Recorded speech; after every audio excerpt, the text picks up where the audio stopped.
For years, WWE told us the story we all accepted. Dean Ambrose was done. His chapter in WWE was closed, the bridge burned beyond repair. We saw him leave, and we mourned. We believed that the Shield, arguably the most dominant faction in modern WWE history, was a memory, a highlight reel from a golden era. Every podcast, every interview, every AEW appearance reinforced it. Jon Moxley had moved on. WWE wasn't for him. And honestly, why would we doubt it? The Shield as a trio was gone. Sure, Roman continued his tribal chief run. Seth had his highs and lows, and Dean, or Moxley, built a legendary career elsewhere. But that magical alignment, the synergy of three men moving as one, seemed lost forever. Until Crown Jewel 2025 changed everything. Crown Jewel 2025, Roman on the brink. Roman Reigns stood in the center of the ring in Riyadh, battered and bloodied, a man who had faced countless foes, yet was now cornered in a truly desperate situation. The bloodline had fractured. Solo Sikoa had become a dominant force. Jacob Fatu and his monstrous allies had aligned to create chaos, and even new members like Zilla Fatu, Tamatanga, and Tongawa made the numbers insurmountable. The Yos tried to help, but it was clear. Roman was outnumbered, outgunned, and seemingly outmatched. Each strike, each slam against Roman wasn't just physical, it was symbolic. It was a dismantling of everything he had built. Every fan in that arena and watching worldwide could feel the tension. This might be the moment Roman's empire, his legacy, could collapse. And when Solo Sikoa raised the chair to deliver the final blow, the arena collectively froze. The moment the lights went out. Then it happened. Total darkness. The crowd held its breath. WWE fans know that lights going out usually signals a return or a surprise, but this felt heavier, almost unreal. Silence settled over the arena, so thick you could feel it in your chest. And then, slowly, unmistakably, the riff began. Sierra Hotel, India Echo Lima Delta. The crowd erupted, not just cheering, screaming, crying, losing their minds. And there he was, Dean Ambrose, tactical vest, combat pants, boots, standing at the top of the ramp like he never left. Not Jon Moxley, not a cameo. Dean Ambrose had returned to WWE, and the magnitude of this moment was impossible to overstate. His face showed scars, his eyes told stories of battles fought all over the world, and his presence signaled something more than nostalgia. The Shield reunited. Next to him stood Roman Reigns, and the chemistry was immediate. Disbelief, relief, even hope flashed across Roman's face. WWE had done the impossible.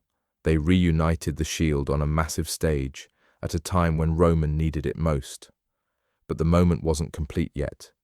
From the crowd came the unmistakable figure of Seth Rollins, the architect, the man who once betrayed the Shield, now charging down in full tactical gear. The arena exploded again. Social media went wild.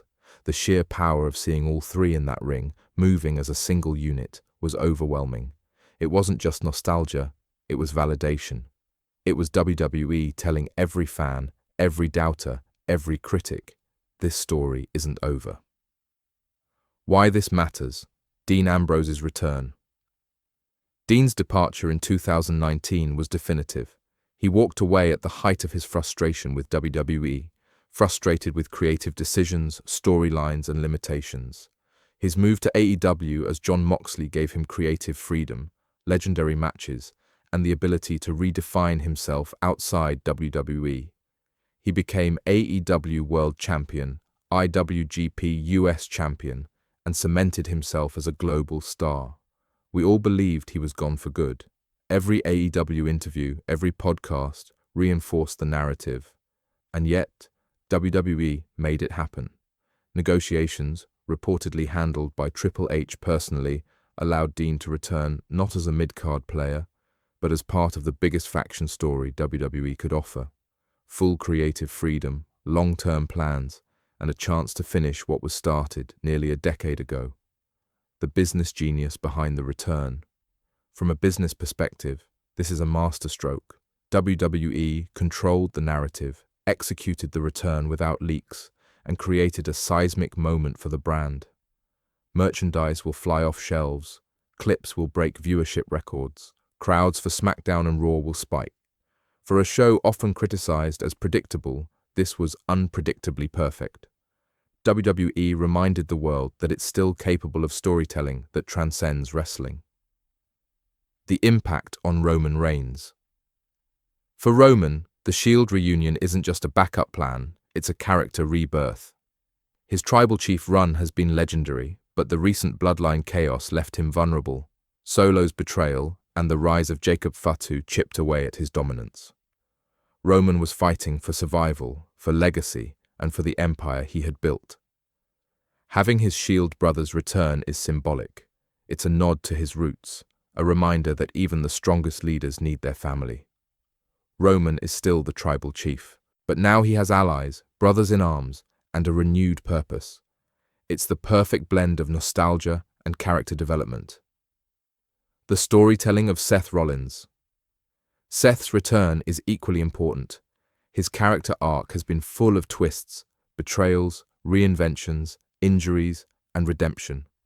By joining the Shield at this moment, Seth is telling a story of reconciliation. This isn't a throwback cameo, it's a calculated, narrative-driven return that gives his character depth and stakes. Together with Roman and Dean, he completes the trio. The match itself, a three-headed monster. When the three hit the ring, they were unstoppable. Roman with Superman punches, Dean with dirty deeds, Seth with curb stomps. The chemistry was instantaneous. The iconic triple powerbombs, the synchronized beatdowns, the fist bumps in the center of the ring, it all reminded fans why the Shield was the most dominant faction in WWE history. Their teamwork wasn't just moves, it was storytelling in motion. Every strike, every coordinated attack, every beatdown told a story of brotherhood, loyalty, and retribution. WWE wasn't just delivering a match, they were delivering a cultural moment. What this means for WWE's future. This isn't a one-off. WWE is setting the stage for long-term storytelling, Shield versus, new bloodline, Shield chasing titles, even dream matchups like Shield versus, Judgment Day, or cross-promotional appearances. The Shield's return introduces the faction to a new generation while satisfying long-time fans. The meta aspect is fascinating. Dean's return is also a statement about WWE itself. Under Triple H, the company has changed. Creative opportunities exist.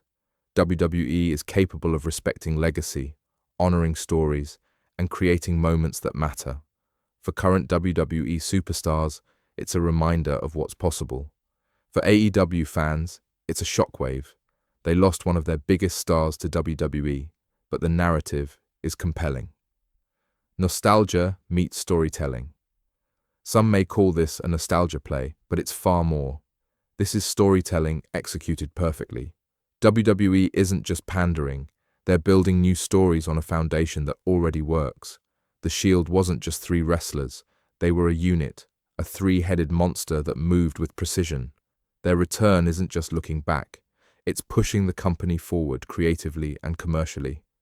For fans who were too young to experience the Shield in their prime, this is their first exposure. For longtime fans, it's a moment that validates years of loyalty and speculation. It's a perfect blend of old and new, of memory and momentum.